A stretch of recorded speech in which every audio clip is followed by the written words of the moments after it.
Okay, today we got a 2021 Dodge Durango. We are trying to install an amplifier, a kicker amplifier, and a kicker speakers later. He's gonna put the, I'm gonna put the amp everything for him.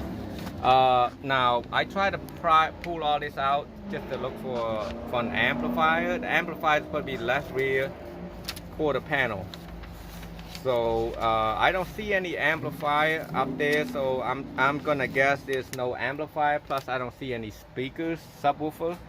So I'm gonna run the power and then the wire for the high-low converter from here. So I pried all that off already. I pulled it out, just grip it like this and pull it out. It's easy to come out, it's not that hard.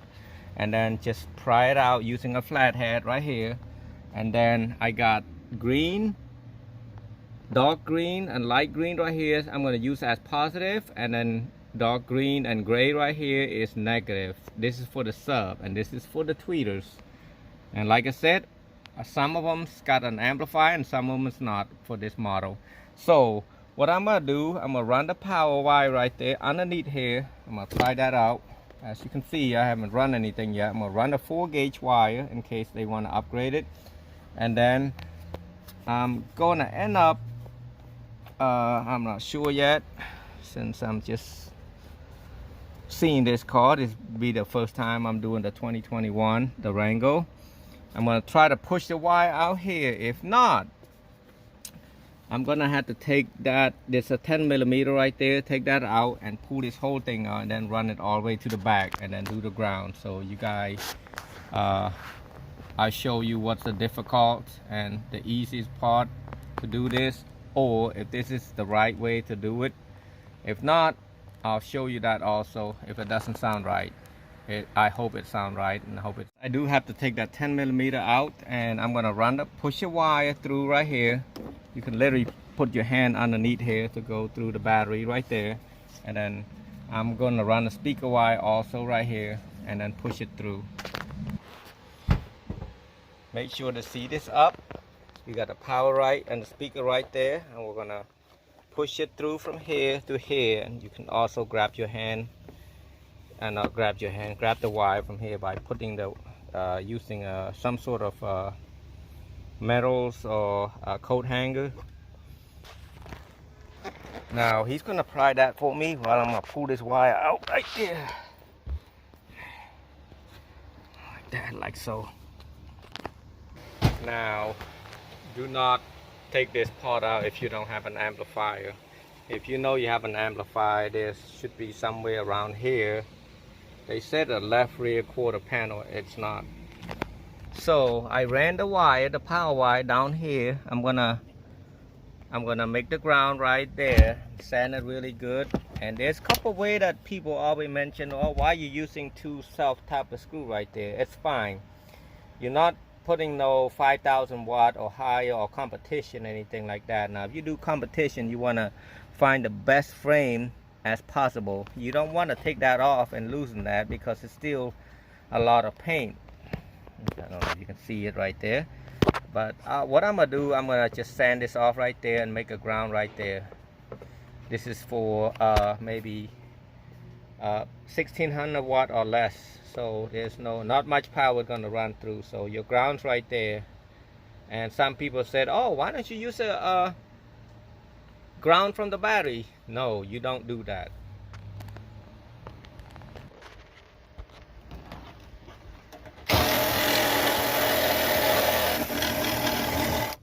You probably notice most of my video is not more than half an hour, or probably around 10 minutes.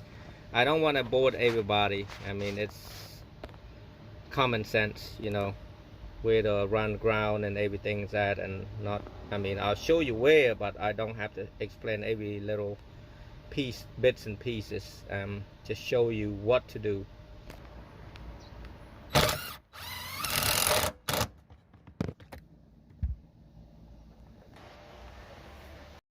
To the front and pop this open, and there is a 12 volt right there, positive side right here. This is 10mm. You want to loose that down out a little bit. And last time I mentioned the back, but the back one is more like a small little wire. You don't want to run that. It's not a battery, a small battery, not wires. Now I'm waiting for my son to hook this amp up first before I plug this in.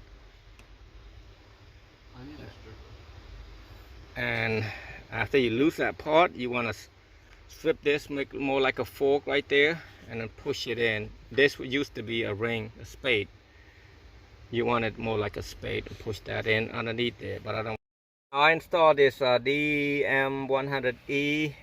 For some reason it doesn't work. There's no power. The speakers, the amplifier must be burned out. So I came back to the CXA 600.1 to pushing this 210 right here. The DM100. I'm not sure what the brand name is, but anyway, you want to hook up the. I'm using the KISLOC 2, which is a kicker. It's called KISLOC 2. And KISLOC 2 means it's got a remote wire built in output. So I'm put the blue wire to the remote right here, and then I got the ground wire from the KISLOC 2 to the ground with this. As you could see earlier, the green wire I use it for ground, and then the power I use a 100 watt amps.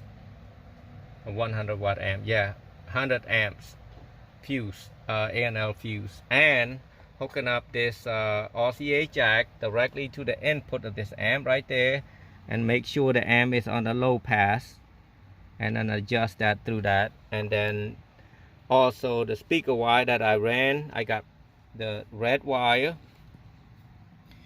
I hook it up to the green and dark green and light green of the right rear speaker wire, and then the red black is negative. I hook it up to the dark green and gray to the negative, which is, I always use it like this, and people keep wondering why I'm tapping them together right there. I got gray and black to the positive, which is to the red wire, and then I got white, black, gray, black, which is negative, and I hook it up to the red and black, which is to the door speaker would be dark green and gray.